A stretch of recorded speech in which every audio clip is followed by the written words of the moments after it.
Peace. Good morning. Happy Wednesday. And welcome to Dictation.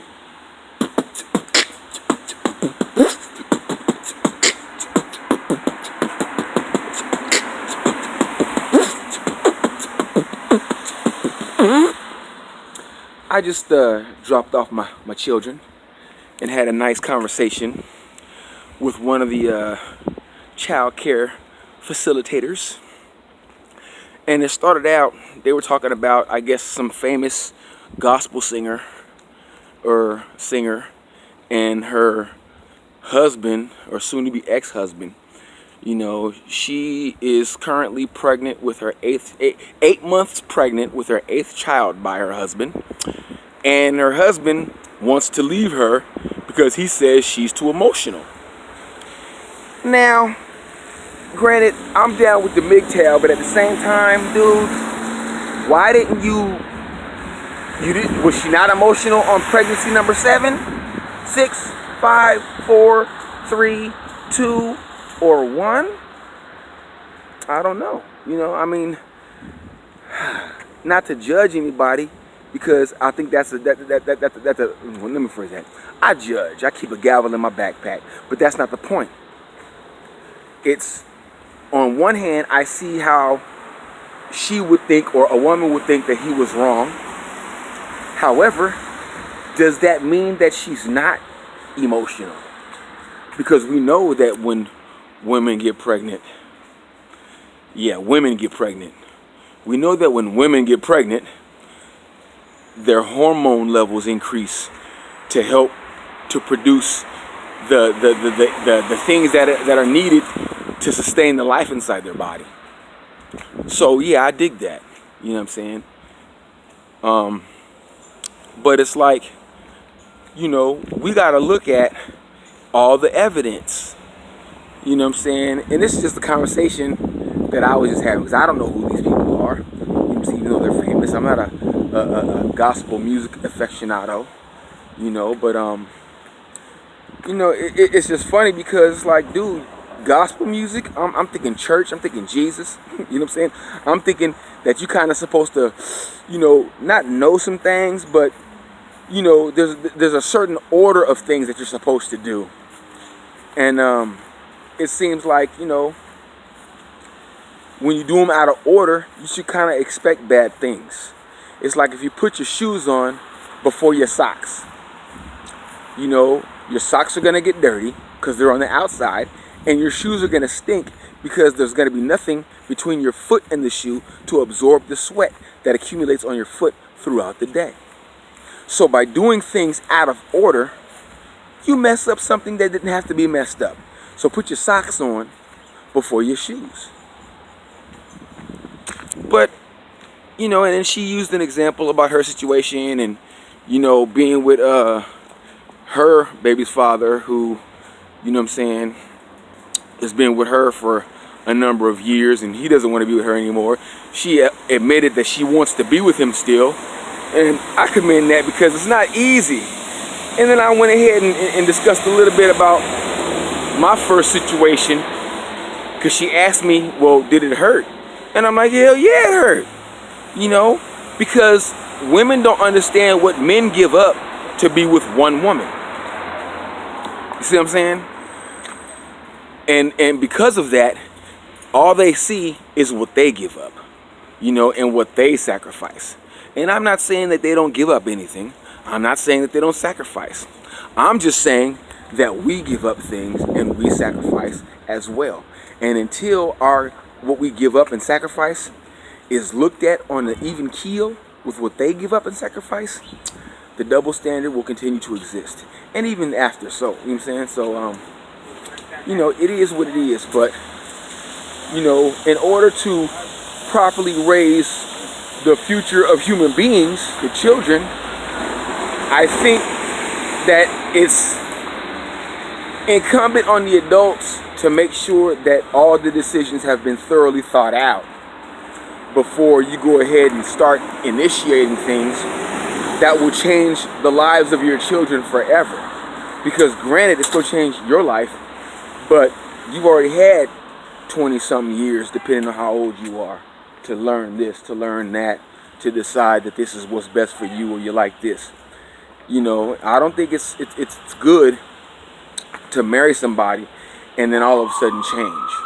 You know, because then my question is, well, who were you really? Like this person that fell in love with, were you that person the whole time? Or were you faking it to get the guy? And that's what women do sometimes. Women act like, well, how am I pretend like I play Madden? Or they might even actually like Madden. You know what I'm saying? Or they learn, it's an acquired taste. They might learn to play Madden. You know what I'm saying? I had a chick I played Madden with, man. What's up, bro? What's good with you? I had a chick that I played Madden with. You know what I'm saying? And it was the bomb. Like, oh my God. We kicked it. We had good conversations. She introduced me to some TV shows that I ain't never seen before. You know what I'm saying? We were equally geekly yoked. You know? But you know, I don't think it was real. But I don't know. You know what I'm saying? I haven't talked to her in a long time. Some years. But one part of me wants to say she was faking, and the other part of me wants to say that she was real. Because at the time, man, we had some great games. You know what I'm saying? We played some great games. You know? And it's like, you know, Madden is something that me and the homeboys did. You know what I'm saying? For days, for hours. You know what I'm saying? Like, we go play basketball, get a little drink, some dank, go to the homie's pad, fire up the Super Nintendo or the Sega, or, you know, this is pre-PlayStation. You know what I'm saying? And then PlayStation came out, blah, blah, blah. But yeah, man, you know, me and the homies would get down playing Madden. That's what we did. To where a dream come true would be a girl, a woman, that played Madden. Or NBA Live. Double dribble. You know what I'm saying? Something. But, you know, so when I met her, it was real cool. But was she faking? You know what I'm saying? Because, you know, you think about what you have in common. You know what I'm saying? And then that's another shaming tactic older women use. You know what I'm saying? Or women in general, when they get mad at a man for doing something that they don't approve of, they want to ask, what do you have in common with her besides sex? Wow, that's a deep question. You know what I'm saying? And we can't be afraid to address that, because at the same time, she was bold enough to ask me, I should be bold enough to ask her. But a lot of times, you know how women get emotional, and it's hard to feed them their own medicine, because they're going to take it personally. You know what I'm saying? When you shouldn't have taken what she said you personally. So what I should have asked her was, well, what did you have in common with your two exes besides sex? You know what I'm saying? But then the question is, what does any man have in common with any woman besides sex? And I'm not saying that it doesn't exist, but my thing is, when men hang out with men, what do men do? Just put that to the side. And then when women hang out with women, what do women do? You know what I'm saying? And put that to the side. I just described how me and the homeboys played a little Madden, a little 2K or NBA Live or whatever. You know what I'm saying? That's what we did. So is there like a group of girls somewhere having like Madden tournaments? You know what I'm saying? Like, you know, is there like 8 chicks, you know what I'm saying, rolling blunts, you know what I'm saying, cooking chicken at the homegirl's house, having NBA 2K tournaments? Is that what y'all do?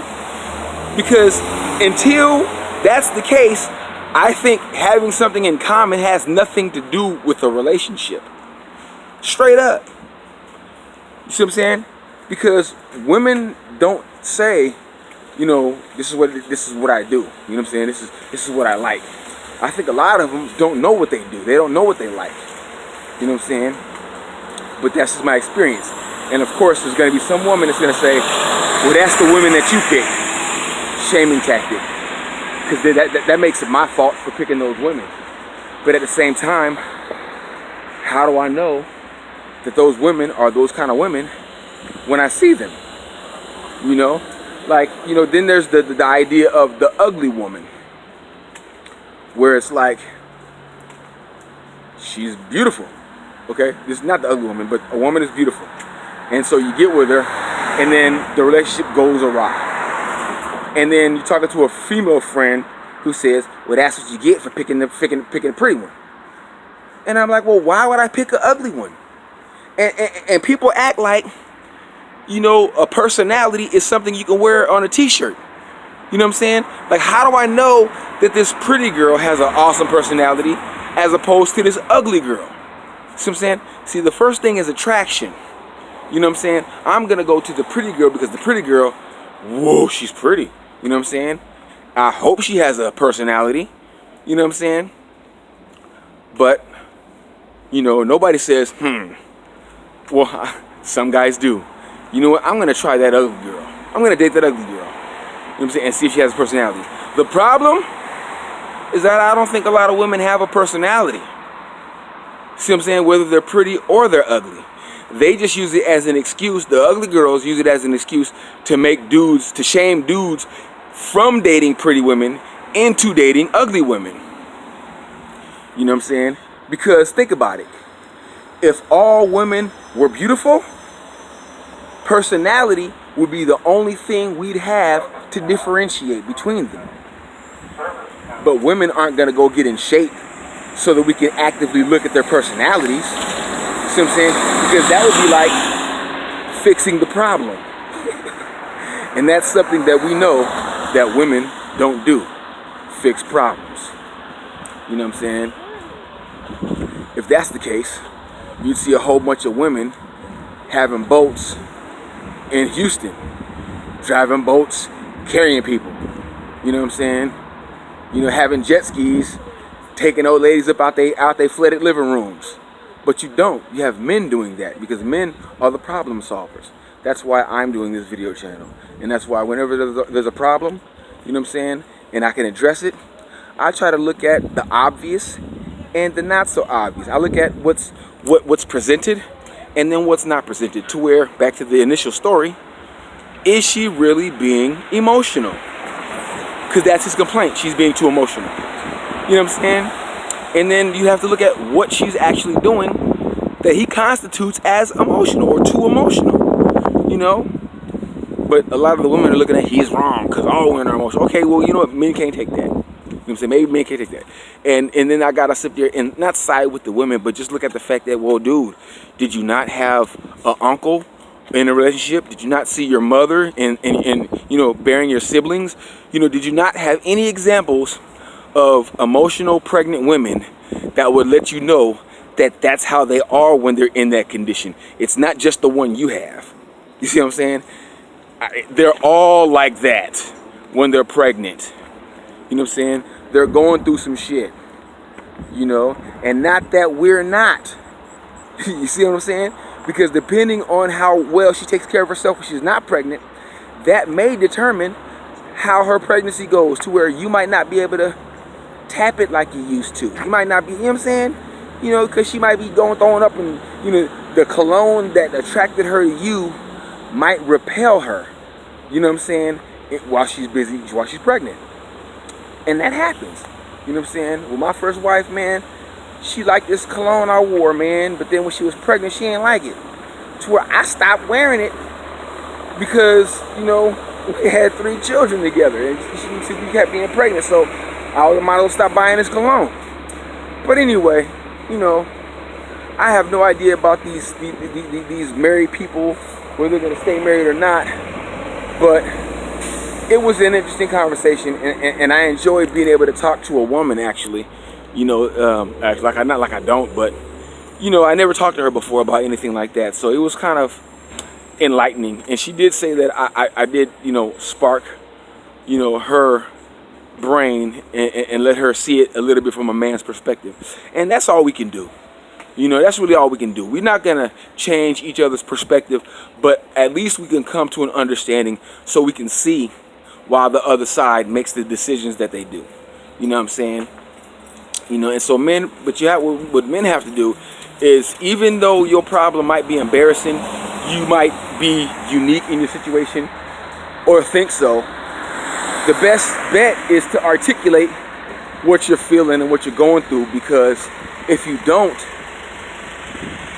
the first man that does is going to get laughed at. And then that's going to repeat the cycle, continue the cycle of men not being heard, our problems not being addressed.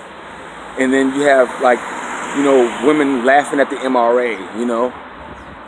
Like, I seen this meme. This is the last thing that I want to say. I seen this meme, and it was a double standard meme about a man and a woman getting drunk, hooking up, and then the next day, you know, the woman can't consent, but the woman regretted it, and she told on the dude, and the dude ended up going to jail for rape.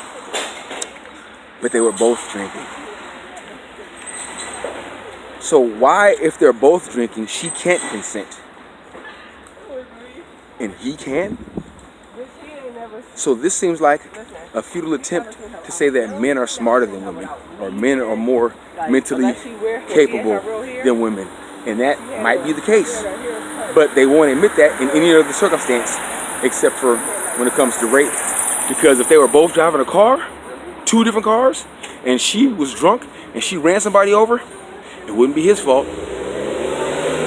you know. But at the same time, if they had sex, it's his fault. So does that mean that it's whoever tells first? The first snitch is innocent? That's not the way you want to live, people. So let's try to do better, okay? Let's try to do better today than we did yesterday, and we'll have a greater tomorrow. And if anybody doesn't like what I have to say, open your mouth and let me know how to dictate.